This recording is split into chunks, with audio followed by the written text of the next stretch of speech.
All right, guys, so it is absolutely disgusting rainy day today, so we decided that we're going to do some indoor filming and look at our small animal building where we've got everything from prairie dogs to ball pythons to a boa constrictor, cockatiels, everything that lives indoors pretty much lives in our small animal building. So we're going to look at some of them, and we're also going to share some clips from this past September when we were invited to go to Animal Con, which is an event created by Brian Barczyk, and he is a famous YouTuber, and him, his wife, his kids, his family are some of the nicest people I've ever met in my life. So just wanted to say thank you to them for inviting us out to Animal Con. They're going through a really tough time right now. Brian is actually in hospice, so his family is trying to spend time with him, and also they're creating an aquarium, so they're going through construction and maintaining a YouTube channel. So just thank you for the inspiration over the years, Brian and family. And yeah, we're going to show some of our animals that we have and kind of go over some of the footage from Animal Con and share all that with you guys.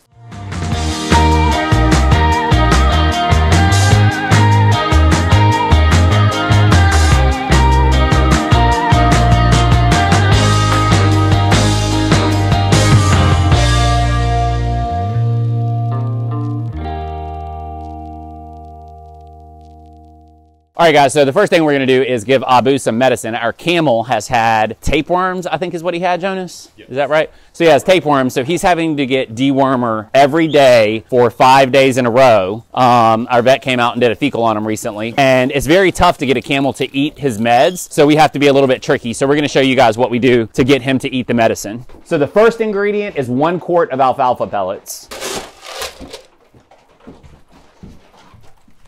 And Carter's over here milking the goats. He's taking them back.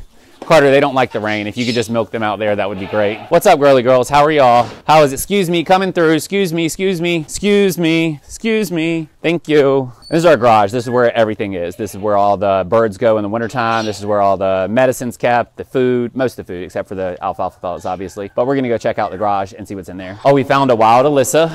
Say hi to the camera, Alyssa. Hello. You gotta say it in the live mic. Say hi. Hi.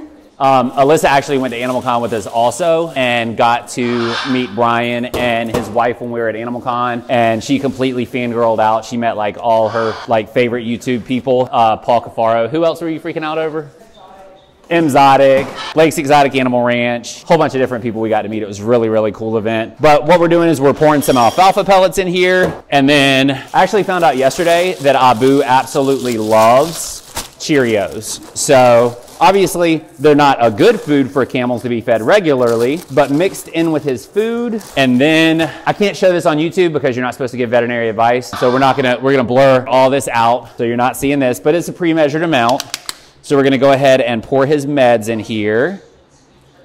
There's his medicine. And it is the worst tasting stuff. Like, I've tasted it before and it's absolutely disgusting. The alfalfa pellets actually absorb a lot of it, and then the Cheerios help mask some of the smell of the meds. And we cut his food in half. So after he eats this, we'll feed him the rest of his food, but he's got to eat all this first. Get all that in there, all that yummy goodness. And then we'll wait just probably about 60 seconds. Those alfalfa pellets actually break open and they absorb a lot of the medicine. And I wear gloves all the time when it's cold outside because they keep your hands warm, and this stuff is super sticky and it drives me insane. So by the time we get to Abu's pen, and sorry, we're supposed to show the garage, but this is where we keep all the dogs locked up whenever it's storming really bad. Freya has her little jail cell right here because Freya can break out of any kennel. And then we've got all of our quarantine birds are in here, and they're watching TV while Alyssa is doing the morning chores. So now we're heading out to Abu. The rain has finally stopped. He does not like to come out in the rain. He stays in his barn. So he should be good and hungry, hopefully. So we're gonna see if he eats his medicine. He's deaf. That's the reason he's not coming yet. But as soon as he sees me, he will come over here to eat his meds. And he can feel vibrations. So if I knock the fence, a lot of the time he'll come.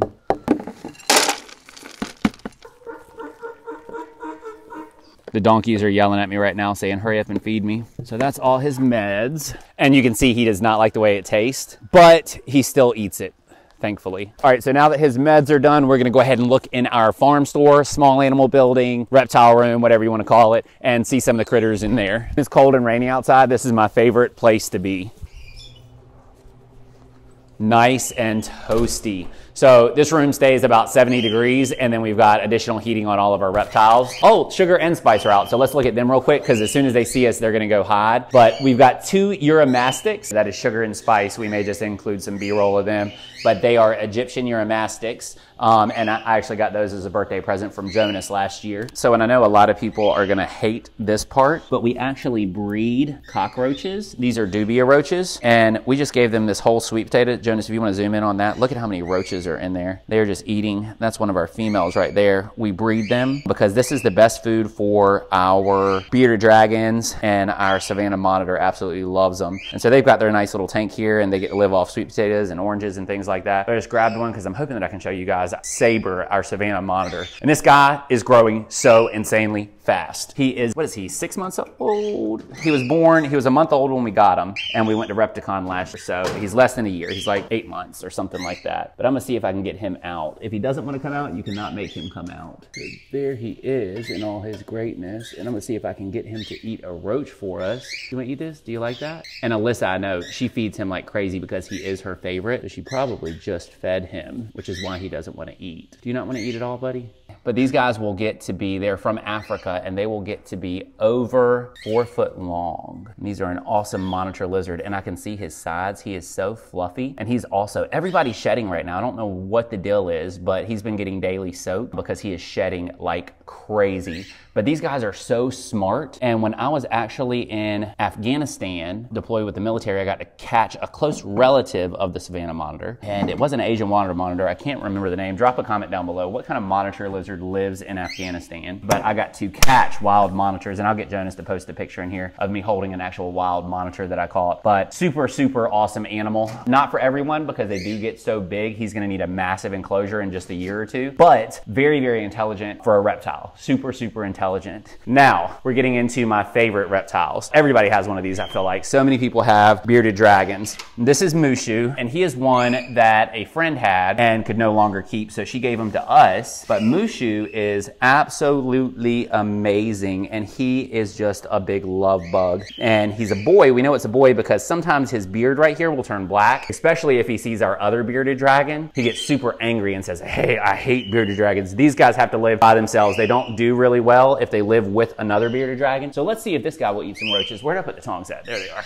There we go. He says, yes, I'll take it. Thank you. He loves his roach. Yes, he does. He's such a good boy. I'm gonna set him up here on his hot spot. He's got his mercury vapor bulb. If you have never looked up mercury vapor bulbs and you're a reptile person, look them up. Like, they were life-changing for me. I absolutely love the mercury vapor bulbs. Puff is my first bearded dragon, and she is, I don't know, I'm kind of sentimental about Puff. She has metabolic bone disease. I call her a she because I thought it was a girl for a long time, but it's actually a boy, and is going through a full shed. Last night, me and her actually spent a lot of time trying to get all that skin off of her face. I know, baby. Oh, I just got a big old piece off. Reptile people absolutely love helping the reptiles shed. It's insane how satisfying it is to help them shed. We're gonna see if this girl right here will eat a roach. She's got some shedded skin on her eye that's still gotta come off. So I've gotta help her get that off today. Are you gonna eat it? You gonna eat it? You smell it? You smell it? She says, no, I need to get the skin off my eyeball. Her entire head was just shedding. It's crazy. I know, girl, I'm sorry. I'm sorry. I'm just helping you get it off your eye. And if you can look on that, it's just insane. And I'm not, oh, I just dropped the roach. I'm not forcing anything here. You just kind of wipe it until it comes off. What's up, girl? We also soak them when they're shedding. What's up, little girl? But she had really bad metabolic bone disease and could barely walk for a little while. And now she runs around the cage. I gotta stop saying she. Now she runs around the cage like crazy. So we're gonna go ahead and stick her back in her cage. But yeah, so we'll help them shed just a little bit when it's coming off on its own. Just help kind of speed up the process. What's up, girl? She's crazy now. She's wide awake now. What's up? But yeah, this is Puff. This is my very first bearded dragon right here. And she lives in our farm store, and she is great for whenever we have kids in or anybody that's scared of reptiles. She is one of the friendliest reptiles you can have an encounter with. She'll let you rub all over. She'll literally close her eyes and go to sleep. If you start petting on her neck right here. So yeah, that is Puff, our bearded dragon. Look at him trying to eat. He wants a roach too. You want a roach? I don't want him to jump out. There you go. Just eat the roach, buddy. Just eat the roach. Just eat the roach. Just eat the roach. There you go. Oh, you left some legs behind, but that's fine. You lock him back up, and then we will head over to the rest of the animals inside the farm store. Over here we have Penny and Boo, our two cockatiels, and these guys live inside the farm store. Their cage is a little crooked. Why did Alyssa put y'all's cage crooked? She must have been vacuuming. But these guys live inside the farm store just because they are teeny tiny little birds, and it's so easy for a snake or something to get them if they live outside, so we do keep them inside inside the farm store, but they've got their big cage. And they're super friendly, and they actually are flight trained, so we can let them fly around inside the farm store and they'll land on you. It's really, really cool. So this is Bela, our ferret. She was found in downtown Columbia, and she's got her massive ferret cage. We just put a whole bunch of ping pong balls in there for her that she absolutely loves. And we get these signs for a lot of our animals from sanctuarysupplies.com, and that is just so that people, when they come in, they can read about the animal and kind of learn. Like, ferrets are actually a wild animal and they live in the wild. They're domesticated, but there are species of ferret that live in the wild, and just learn a little bit about the animals that we have here in the farm store. Over here we have Bugs Bunny, and Bugs is actually kind of the most, like, the meanest, most shady animal on the farm. What's up, Bugs? Can I pet you? And she lives loose inside the farm store a lot of the time, but today we're going to be open to the public, so we actually have her door closed. But she loves to come out and hop around and play, and yeah, she's like the oldest rabbit in existence. I think she's like 7 years old, so she gets whatever she wants, whatever she needs. And then over here is one of my favorite sections of animals. These are our snakes. So up here we have Connie the corn snake, and then we have Con the ball python, and we have Bojangles the boa constrictor. And all of these guys came from just owner surrenders pretty much. Connie was the only one. She was actually caught in the wild, and somebody had her and was going to kill her, and we got her. And she is absolutely nowhere to be seen. So this is not going to be a very great clip of Connie, but Connie the corn snake lives in here. Let's see if we can find Con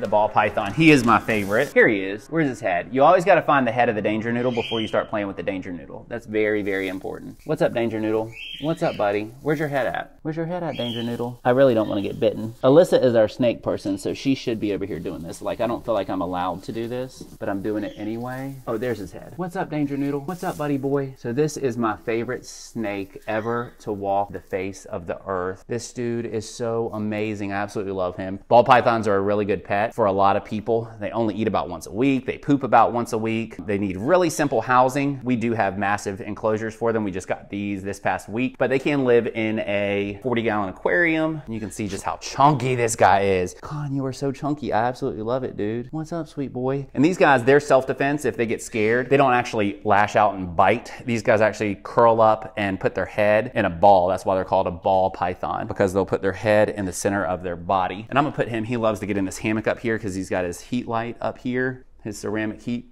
thing. So we're gonna stick him up here. And Con, you look so pretty in your little heated hammock. How do you like your new cage? I absolutely love this dude. There we go. And I'm gonna fix your little plant back here. Otherwise, if I don't fix the cages back, Alyssa gets really mad at me. So we're gonna fix that back and clean up the mess, because Alyssa will yell at all of us. Alyssa's kind of the meanest person on the farm. So there we go. Okay, that's good. Alrighty. So that is Con. Now Bojangles, I am not going to be messing with, because she scares the living daylights out of me. Where's your head at, little girl? Where's your head? You always got to find the head, guys. Oh, there's the head right there. There's the danger noodle's head. So as long as you can find the head, you're good to go. So this is Bojangles, our boa constrictor. And you can see there's her tail all the way over here. She is massive. She is insanely big, and she loves to get in her big tub and soak. And she actually comes up here and lays in her hammock a lot. These guys in the wild, if you ever watch videos of boa constrictors in the wild, a lot of the time they live in trees and they will climb up in the canopy. They're primarily nocturnal, and she's eating as things. I think the last thing she ate was a guinea pig, frozen thawed. But she's eating a whole lot of food every day or every week, and she's going to be, they could be up to 10 feet long. So that is all of the reptiles inside. No, it's not. I can't forget this guy. This is Tyrion. This is our smaller sulcata tortoise. This guy comes inside whenever it's cold outside. I had to steal his heat light yesterday. He actually normally has a heat light over him. He's getting a new one today. I got to go to the store and get him one. But this guy is the third largest tortoise in the world, and he's absolutely amazing. But he comes inside when it's cold outside. What's up, Bubba? You want some lettuce? And these guys, they're also called spur-thighed tortoise. The males will actually use these spines right here to stab each other. And unlike a lot of other tortoises, if you stick your finger in here and they get mad at you, they can actually retract their legs and break your finger off. So you want to be really, really careful with these guys. Oh, goodness. But he lives inside there. And then he also comes out, and we have the tortoise and the hare race with him and Bugs Bunny. Now, last but not least, this is one of my favorite animals in here.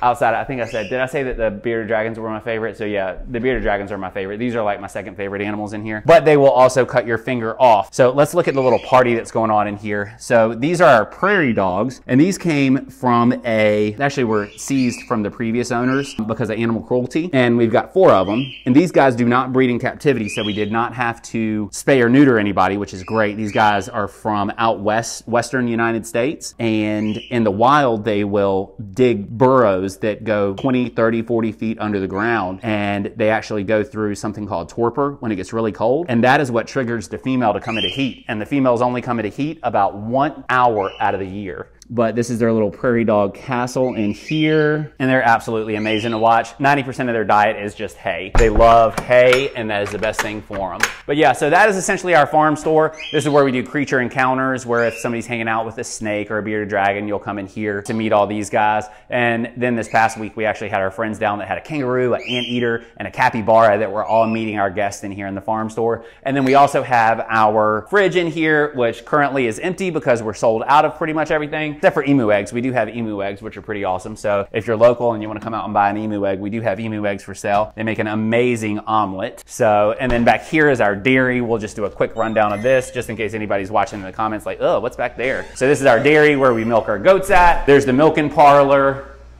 3-compartment sink, pasteurization vat, and our cheese making room right here. So that's where all of our cheese and milk is produced at and also bottled at back here. And then up here is all of our reptiles. So I am going to turn the video over to Jonas from here on out, and he's going to be inserting some clips from our experience at Animal Con. Again, our thoughts are going out to the Barchek family. Like I said, we were lucky enough to meet Brian and his family at Animal Con. We could not be more thankful for everything they've done for the animal community and YouTube and just everything. They're just great people. They're some of the nicest people we've ever met. Jonas, Alyssa, and I, all three went down there and said that we have never really felt so welcome at any of those conventions as we did at that one right there. And who are we compared to them? Like, we're nobody compared to them. They're absolutely amazing, famous people. So thank you guys so much. Our thoughts are going out to you guys, and thank you for everything you've done and you will continue to do. And we definitely are excited to get out. We're going to go out and see the Legacy Aquarium whenever they open, right, Jonas? Like, we're all going to go. Yeah, so we're all going to head out to the Legacy Aquarium whenever you guys open, and cannot wait to see it open and see your legacy live on. So we're going to insert some clips of our time at Animal Con, and yeah, hope you guys enjoyed the video. We're going to be trying to keep up with some more YouTube videos. We've been kind of slack about it here lately, but thank you guys so much, and y'all have a great rainy day.